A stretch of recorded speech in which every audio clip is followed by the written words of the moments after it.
Nous voici en Chine. En Chine, dans un tout petit village au cœur de la Chine, le petit village de Xiangsu. Ce village est situé dans la région du Sichuan. Et là-bas, dans le Sichuan, on a pour habitude de dire que les filles y sont tout aussi jolies que les hibiscus et les azalées qui y fleurissent en été. Et dans ce tout petit village vivait en ce temps-là Wen Zhen, une jeune fille qui n'allait pas tarder à fêter ses 20 premiers printemps. Et Wen Zhen, si les filles là-bas sont très jolies, Wen Zhen était assurément la plus jolie des jolies filles du pays. Elle avait un corps absolument parfait. Elle avait des beaux yeux en amande, un regard doux, deux longues nattes qui descendaient dans le creux de ses reins. Vraiment, vraiment, Wen Zhen était particulièrement belle. Et son père et sa mère étaient d'accord là-dessus. Bon, vous savez que c'est parfois difficile de s'accorder sur l'éducation des enfants, mais là, au moins, le père et la mère de Wen Zhen étaient d'accord là-dessus. Il était temps de lui trouver un mari. Seulement voilà, Wen Zhen avait quand même un petit défaut. Depuis toute petite, Wen Zhen avait toujours eu du mal à prendre des décisions, à faire des choix.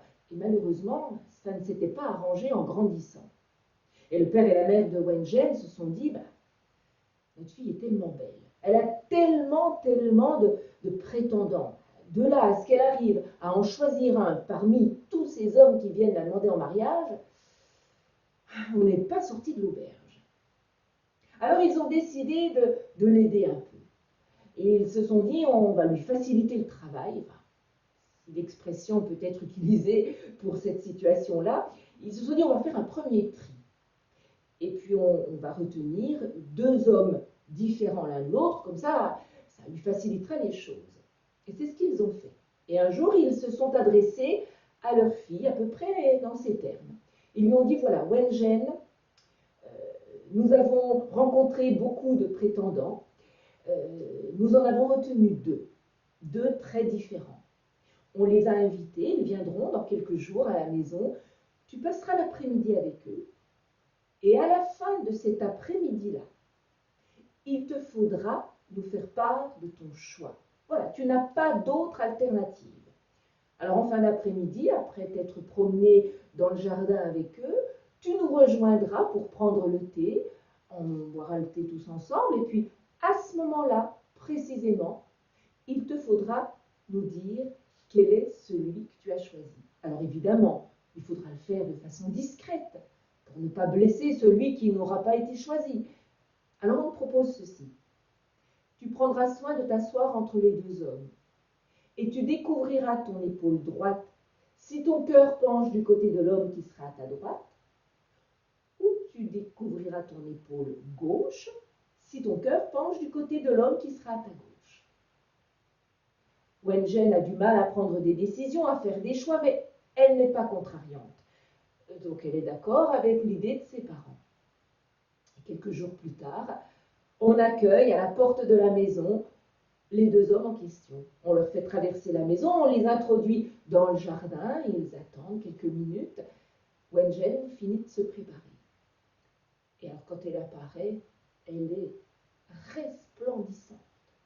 Elle porte une magnifique robe de soie brodée, colorée, un superbe décolleté. Elle est absolument magnifique. Sa taille est très fine et serrée par un énorme ruban rouge. Vraiment, elle est resplendissante. Et Wen Zhen, elle se trouve face à deux hommes, effectivement, très, très, très différents l'un de l'autre. Alors le premier, il n'est pas très grand. Il n'est plus très jeune non plus. Il porte un grand chapeau chinois qui lui cache la moitié du visage, mais alors c'est largement suffisant pour se faire une idée du reste. C'est une espèce de tout petit bout de bonhomme, tout ratatiné, tout rabougri, tout ridé. Par contre, il est très très bien habillé. Il porte de la tête aux pieds des habits absolument magnifiques, des habits d'une soie délicate, des plus belles. Il faut dire que ce vieil homme est un des plus gros, je pourrais même dire le plus gros producteur de verre à soie du pays. Ce vieil homme est immensément riche.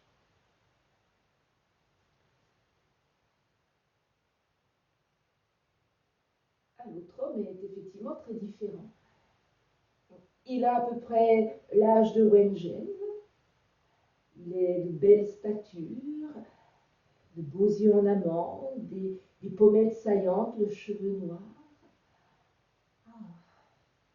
Sous ses haillons, on devine de larges épaules, un buste musclé, et plus bas des haillons encore. Ah, cet homme est beau à vous en couper le souffle. Mais cet homme est aussi pauvre qu'il est beau, et c'est pas peu dire.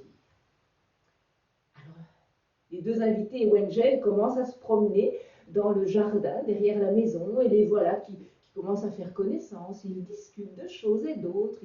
Ils contournent les bosquets d'azalées, d'hibiscus. Ils passent du temps à contempler les petits bassins couverts de nénuphars, où frétillent les petits poissons rouges. Et ma foi, tranquillement, tout en discutant, l'après-midi s'écoule, jusqu'au moment où Wengen et les deux hommes rejoignent les parents de Wengen qui sont tout au fond du jardin, là-bas, dans le kiosque, à l'ombre des bambous. Le père et la mère de Wengen les attendent depuis quelques minutes. Le service à thé est déjà là, sur la petite table. Wengen et les deux invités s'assoient en face du père et de la mère de Wengen. Wengen prend soin de s'asseoir entre les deux hommes. Et puis, ma foi, on continue à discuter. Et puis, la mère de Wengen sert le thé. Quand tout d'un coup, le père et la mère de Wengen la voient découvrir en même temps ses deux épaules. Oh, le père et la mère de Wengen font à peu près comme s'ils n'avaient rien vu, tant bien que mal, ils cachent leur émotion. On écoute un peu la conversation, on finit de boire le thé et on raccompagne les deux hommes à la porte de la maison. Et là, le père de Wengen commence à leur expliquer que bon,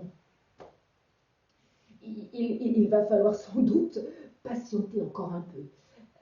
C'est-à-dire que Wengen, elle a un petit peu de mal des fois. Enfin, voilà, quand il s'agit de prendre une décision, enfin bon, on les réinvitera, hein, ça c'est sûr, c'est sûr.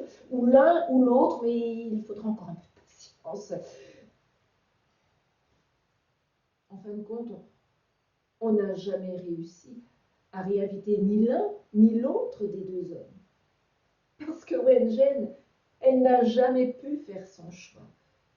Elle avait autant envie de vivre dans la maison du vieil homme riche que de dormir dans les bras du beau jeune homme pauvre.